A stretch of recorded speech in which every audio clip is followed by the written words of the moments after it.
Stop using rubber bands and start using satin scrunchies. Hello, this is Banu. ఏంటి normal rubber బ్యాండ్స్ని use చేయకూడదా? Satin స్క్రంచీస్ని use చేయాలా? Yes, ఈ సాటిన్ స్క్రంచీస్ని యూస్ చేయడం వల్ల మనకి కొంత యూస్ఫుల్ థింగ్స్ అనేవి ఉన్నాయి. మన హెయిర్ని ప్రొటెక్ట్ చేయడం మన చేతుల్లోనే ఉంది.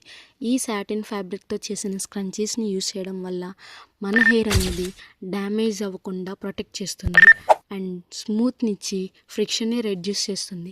ఎక్కువ హెయిర్ బ్రేకేజెస్ అండ్ స్ప్లిట్స్ లేకుండా చేస్తుంది.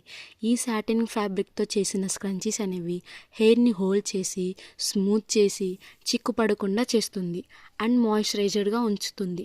మోస్ట్గా కర్లీ హెయిర్ ఉన్నవాళ్ళు, వేవీ హెయిర్ ఉన్నవాళ్ళు అండ్ డ్రై హెయిర్ ఉన్నవాళ్ళు ఈ సాటిన్ స్క్రంచీస్ని యూస్ చేయడం వల్ల మీ హెయిర్ ఫాల్ అనేది చాలా వాటికి రెడ్యూస్ అవుతుంది. So be kind to your hair. ఈ రీల్ మీకు నచ్చితే మీ ఫ్రెండ్స్కి అండ్ ఫ్యామిలీ మెంబర్స్కి షేర్ చేసి లైక్ చేసేయండి. Thank you.